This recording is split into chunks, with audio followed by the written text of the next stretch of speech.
Hey, Aharon Rabinowitz here. Recently, we were treated to a new trailer for the movie Ghostbusters Afterlife, and in it we saw a lot of cool visual effects that were reminiscent of the original older analog effects with an updated look.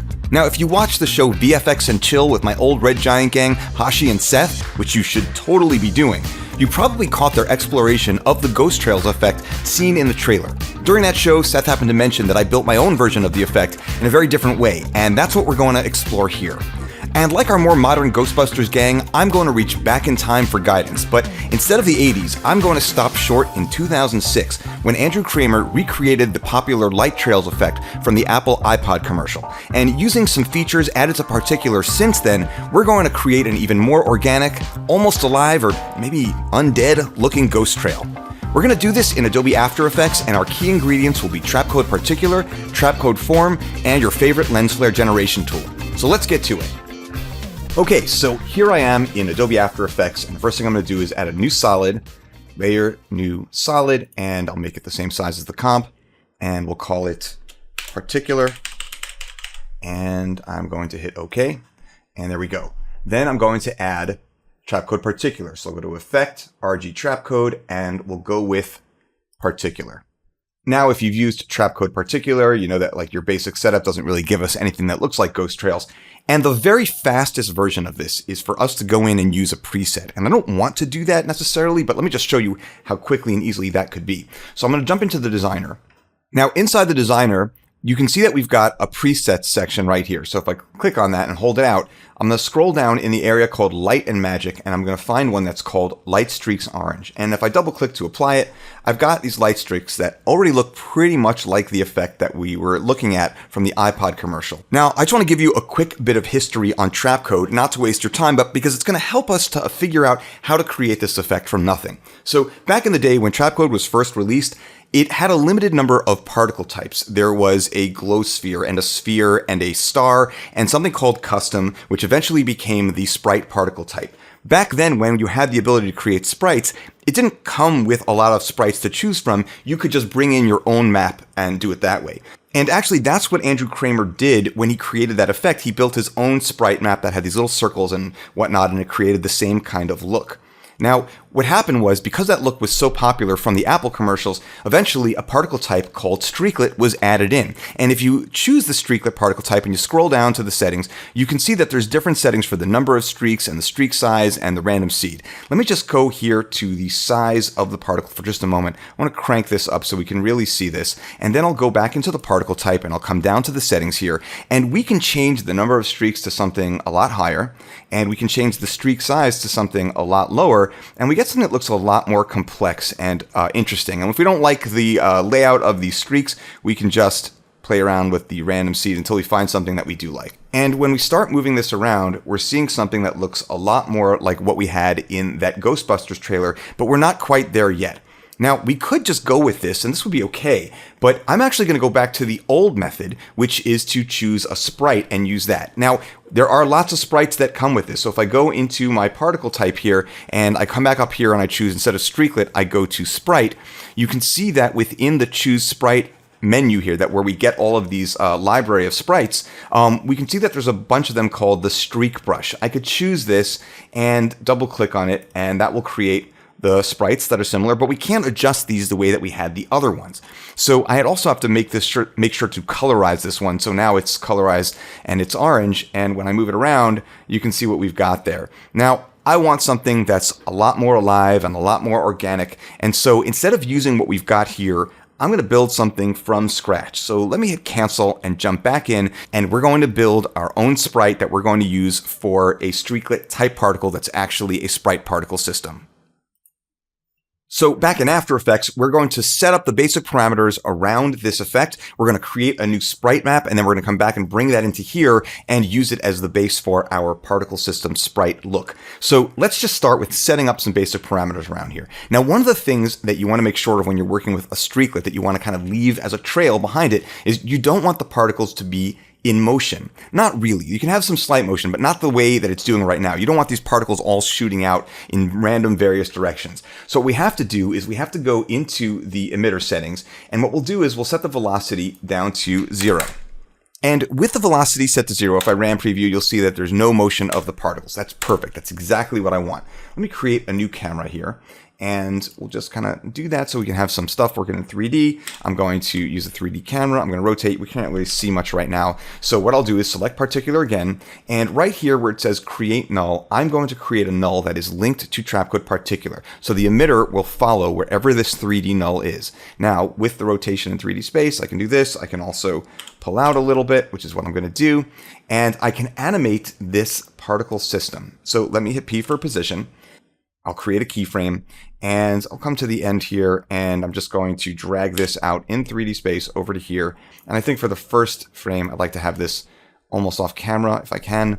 And then I'll just start creating some other additional keyframe positions. So maybe right here, I'll set this one to be moved up here like this, and like this.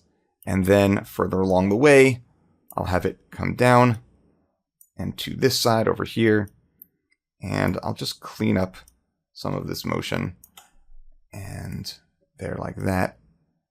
I feel like I don't like the way that's looking right there. So let me kind of widen this out a little bit and see if that helps. There's some issues there with the motion, but okay, I think we're doing okay there. And I'm going to take this, drag this keyframe off the screen.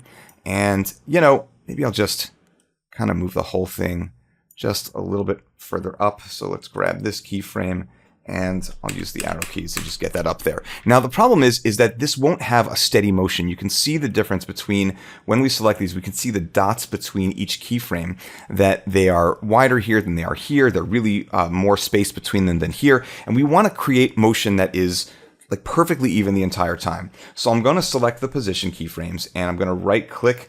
And from the menu, which you can't see here, I'm going to choose Rove Across Time. That creates a more even motion, so that if I were to grab hold of this keyframe at the end, I can just sort of compress everything, and it's all going to move at an even pace.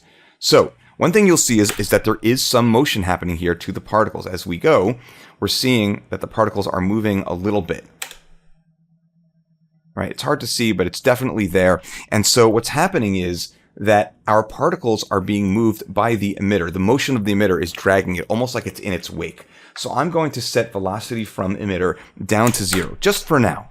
And if we do a preview now, we can see that we're really just leaving a particle system, like a line of particles just in space. They're just kind of there, and we're sort of just leaving it. Particles are dying after about 3 seconds. So let's make some additional changes to that. Okay, so I'm probably going to want to bring the size of the particles up, just so we can see what we're doing here. I'll bring the life up to, let's say, 4 seconds. I'll bring the particle size, and again, this is going to change when we create our own system, but let's bring up the particle size here. That's a lot. And instead of spheres, I'm just going to choose sprite. And for the meantime, I'm going to choose the sprite option here and grab a streak brush, just this one, just so that we can work with this and see what we're doing. Now, I'm going to change the color to something that's really going to help us to see things. I'm going to go with sort of a teal blue, and I'll click OK. And I'm going to set the blend mode from normal to screen. And I'm going to set the sprite controls colorize here up to 100%. And when we do a quick preview here, we can see something a little more. I'm going to make this, again, just for the sake of our experimentation, much bigger. I'm also going to make the opacity of the particles much lower. Let's even say 30%. And by doing that, we can sort of see between them. And again, we're using the screen blending mode. I'm going to even go lower than that. Let's go with an opacity of 15%. And we can really see the detail. So a quick RAM preview, and we can see that it's moving. We're getting these particles left behind, but there's you know, it's not what we want for the final look, but it's a good way to start and sort of get ourselves set up to go. Obviously, one of the bigger problems is that there is some space. You can really see that here between the particles. That means we need to have more particles per second. So I'm going to crank that up a bunch.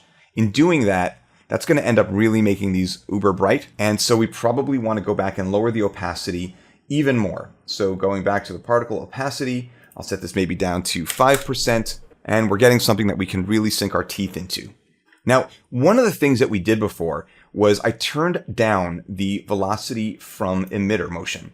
I'm going to turn this back up to 10%, just so you can see what that looks like. So it gives it a little more life. Let's try a RAM preview of that. Okay, this has given us a really good start. But I want to speed things up a little bit so we can feel a little more of that kinetic motion. So let me just even drag this right here, the first keyframe down to something like, so we're right there. This will be much faster. Let's do it again.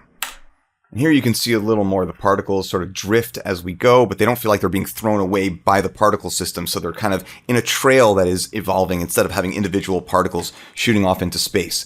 Now there's probably way too many particles in here. So if I come back into particular, I can try to crank this down to something a little less. Maybe let's try 400 and see if that looks better. And that gives us something that is still smooth and clean and that has a lot less overhead for particles. Can even try, let's try 300 and see what that looks like. Looking pretty good. Just a little bit of separation over there, but for now, let's leave it at that because it'll be easier to preview and work with. Okay, next thing I'm going to do is create a sprite map for this particle system to use. So I'll go into composition, new composition, and I will set my width and height to 512, and I will make sure that it's 5 seconds long, and I'll click OK. And I'll choose layer, new, solid, and once I'm there, I'm going to choose effect, RG trap code, and I'll choose trap code form. Once form's been added, we need to make a bunch of changes. So the base form right here, I'd like to change from a box grid to a sphere layered. And from there, I want to make a couple of changes to that. So we'll go with the size XYZ to individual, and we'll set this to 350. Now, you know what? 320. Try that. By 320. And we'll set the size Z to nothing. We're going to set the sphere layers to 1. And we're going to set our particles in X to 25. And our particles in Y to 10-ish. Let's see. 10 maybe? Yeah, okay. So not a ton of particles, but that's a good start for what we're trying to do. I'm going to go into the particle settings here, and I'm going to get rid of the sphere feather, right? And I'm going to bring the size of the particles up a bit. Let's bring them to, let's try 5, maybe 6. Yeah, I like that. Okay. Then we're going to go into the disperse and twist. And we'll set disperse and twist to, I don't know, let's crank this up and just see how it kind of goes. A little too high, maybe 70. Right, so we've dispersed the particles. Okay, that's looking pretty good. And I want to go into the fractal field here, and I want to make some changes that will help give these particles an individual look. So we'll do effect size, and we'll set that to 20-ish. Maybe, I don't know, let's kind of crank that up. Effect size to that, 20. Effect opacity, I want to crank that one up a bit. So let's see, maybe that's too much, but why don't we try 70, okay? And we're also going to displace, and we'll set that to 130. Okay. And what I also want to do is turn on flow loop, which basically sets it up so that the particle system animation will loop over a certain amount of time. And the 5-second default is pretty good because that's the length of our composition. And let's take a quick look at this.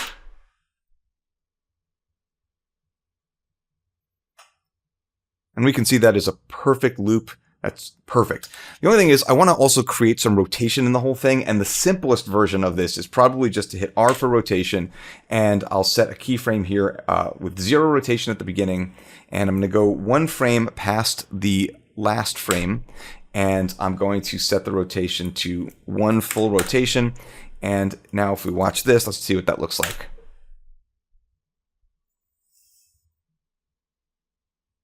Yep, that is a perfect looping pattern, and that is exactly what we need. Let me just quickly change the name of this composition to sprite map. And I will click OK. And the very last thing that I'm going to do here is I'm going to render this out. I'm going to basically pre-render this map. And you don't necessarily have to, but I've run into issues with resources kind of stealing from each other when you're using both trapcode particular and form, especially when you're using form as a sprite. So the best thing to do is just pre-render and save yourself a lot of grief. And so I'll go to composition, add to render queue. I'm going to choose, instead of lossless, I'm just going to go with ProRes No Audio, which is a preset that I created. It's a lossless or mostly lossless kind of version. The name is Sprite Map. I'm going to choose the location. I have the Ghost Trails tutorial and some footage there. I'm going to choose that. And I'm just going to go into the settings here, and one of the options is post-render action. I'm going to say import, and I'm going to click OK, and then I'm just going to hit render. And if I come into my project, I can see that this sprite map has been added in. Okay, so I'm just going to jump into my Ghost Trails tutorial composition, and I'm going to use this sprite map here. And do this by just dragging it in, and I'm going to put it at the bottom. I'm going to turn it off, and I'm going to tell Particular to use that as the sprite map. So here you can choose sprite. This will just bring up the library. So you don't want to click on this. What you want to do is go into the sprite controls, and you want to choose the layer that you're going to use. And I'll use sprite map. It's going to give me this warning that the layer I'm trying to use as a sprite or texture polygon is large. For best performance, make it smaller. I'm going to ignore that. Okay, this does not look the way I want it to, and that's just because it's choosing a time sampling setting of random loop. I don't want that. I actually want it to start at birth and loop. Now that looks a lot better, so let's do a quick RAM preview and see how that's going. Okay, that's looking pretty cool, and it definitely has got a little more lively motion to it. You can see the rotation is sort of interacting in a way that creates this nice sort of like just this great motion that feels more alive. Obviously, we could definitely stand to bring up the opacity or maybe even the number of particles. So let's do the number of particles first, because there is this separation that we're seeing right here, and that's not something we want. So let's bring up the number of particles and the emitter settings to, let's say 400, and see how that goes. Maybe even more, like 500, or even more, like 600. Just trying to find the right balance. And then also what we can do here is just bring up the opacity of the particles a bit. So I'll set this to 10 and see how that looks.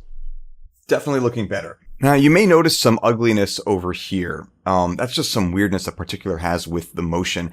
We're going to fix that later with just adding motion blur. That'll solve that problem. So for now, I don't want to do that because that will definitely slow down the previewing. And another thing is I'd like the particles over time to get smaller, just so that it kind of creates like a tail that has an ending to it. So let me just come up into the particle settings here for the size, and we'll go to size over life, and we're going to choose, let me just pull this out a little bit. We'll go to preset, we'll set it to this sort of downward decline, and then I'm going to go to the points, and I'm just going to have it level off over time, so sort of like an exponential fall off, just like that. Now, if we do a preview, we can see something that looks a little more organic and has like a little tail at the end. I probably want to do a couple of things here. One of those is to actually raise the size in total of the particle. So let's just make it bigger. Even a little bit bigger than that. And I can just maybe have this just a little more like that, so that just feels a little bigger the entire time. I don't know. I have to kind of find that mojo, right? So I'll just keep at it until something feels right. And yeah, that's definitely feeling a lot better. And you might notice at the end here, there's like some buildup over here. That's because the emitter has stopped moving. The null has stopped moving here. So what I can do, just to make my life really easy, is for position on the null, I can actually add an expression, and that expression is loop out,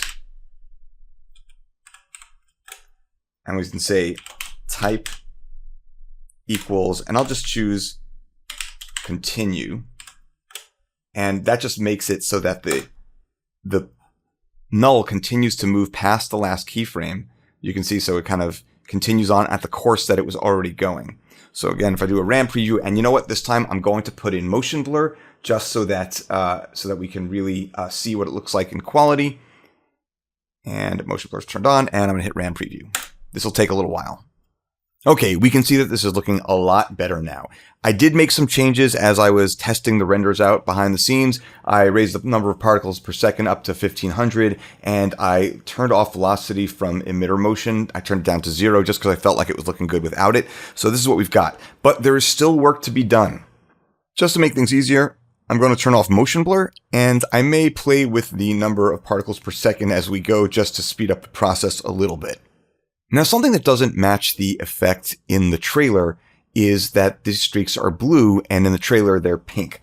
And I chose blue for a reason, this sort of teal, because the colors blend very nicely and you get these bright spots, which you won't get if we try to just make this purple or pink, right? So I can change the color right here. I can go for something pink or maybe even a little more purple, something like that. Pink's good. Okay, click OK. And you can see that we've lost all of these highlights. You might be thinking, hey, we could try doing something like use hue and saturation, and that will work, and let's give it a shot. Effect, color correction, hue and saturation. And if I try doing this, you can see that the highlights, after we move in away from the teal, they're lost. So that's not an option either. So what can we do? Well, what I'm going to do is I'm going to turn these particles back to original white. And then I want to add in Video Copilot has a free plugin called Color Vibrance. So VC Color Vibrance. When I add that, there's something weird with the memory there. When I add that in, I am just going to change the color here to purple or pink, right? So we get it over to here. And what we've got is that we keep these very bright highlighted spots. Okay, the next and last step, other than compositing obviously, is to add a lens flare. So there are a couple of ways that you can do this. You can use tools like No Light Factory from Red Giant, or you can use Video Copilot's optical flares. You can even use After Effects' standard lens flare, but why would you? It's so gross. Let's first take a look at No Light Factory, and then we'll look at optical flares. So we'll choose Layer, New, and Solid, and we will call the layer Flare, and we'll click OK. I'm going to move that to just to here, below everything here, move the camera up to the top. Okay. Now, what we're going to do is we're going to choose Effect, RG, VFX, and go with No Light Factory. And what I love about this, first of all, is that this flare is pretty close to the one that is in the trailer. So there's not a lot of work to do in terms of the design of the flare. There are other things we have to take care of, though. Probably the fastest way to do this is to add a new light to the composition. And it'll just be a regular point light. We'll click OK. And what we're going to do is we're going to tell this point light to get its position from this layer right here. So I'm just going to hit Alt as I click on the position. And then I'm going to select the position for the null. And if I hit Enter, we can see now that this light now matches the position of the corner of this null, which is the access point for the null. So what I'm going to do is now go back into my flare layer, and I'm going to tell it to use lights. And with that, we can see that we're using the position of this light. Let me set this blending mode to screen. And obviously we have to tweak the size of this a little bit. So we can go into the scale, bring that up quite a bit. And we can also just go into the settings here. We'll just click on the designer here. And once I'm in the designer, I'm just going to try to find the stripe element that is being used to make this blue stripe. And I want to make this much smaller than we even think we're going to need, because we've already scaled things up on the outside. So let me set the stripe. I'll just select it and we can solo it just to make sure it's the right one. It is. And I'm going to set the length of it to 0.25. Let's see how that looks. I feel like we can go even smaller. I can go to 0.1, and that's going to look really small. We're not even going to see it here, but if I click OK, so we've got a little bit of the stripe going on right there. Okay, so from here we can do a RAM preview, and we can see that it's working. Now, I did use a light here, and if you don't want to use a light, and there's a reason not to, which is if you have other 3D layers, that light is going to become a real pain in the butt because the light's going to affect those other 3D layers. There is another way to do this without linking it to a light, and I'll show you that. So I'm going to turn off Use Lights right here, and what I'll do is instead is use an expression that turns this two-dimensional X and Y array value into something that can visually match the 3D position of this null. I've done this in many other tutorials. I got this from Dan Eberts. You should absolutely check out his website, which shows all of these great expressions that are super useful. So what I need to do here is Alt-click on the light source location here. And this is going to create an expression. And I'm going to bring this whole thing up a little bit here. And I'm going to change this expression to the following. L equals. And what we're saying is there's going to be a term called L, and L, the term, will mean this layer right here, the particular null. And then I'll put a semicolon in.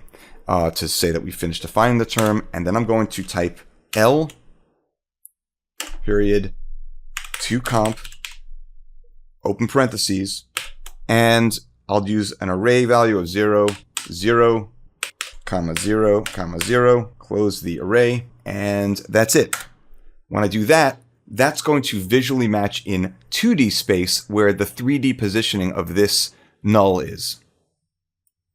So another RAM preview, and you can see that it is working as it should.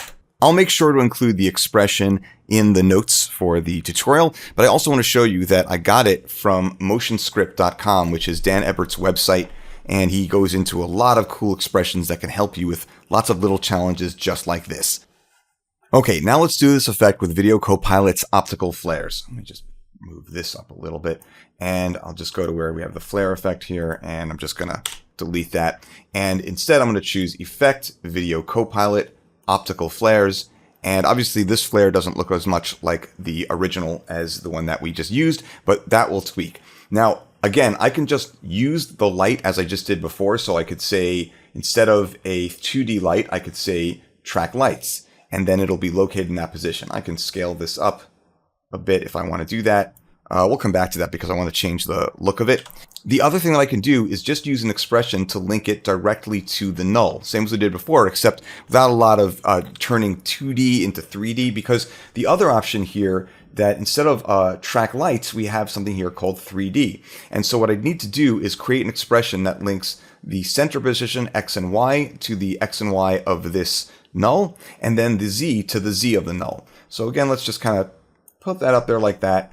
I'm going to alt-click on the position XY, and I'm going to link that to the position of this null. And the fast way to do that is just to select position. It will automatically select X and Y, temp 0, temp 1, right? The values of array 0 and array 1 value, which is X and Y.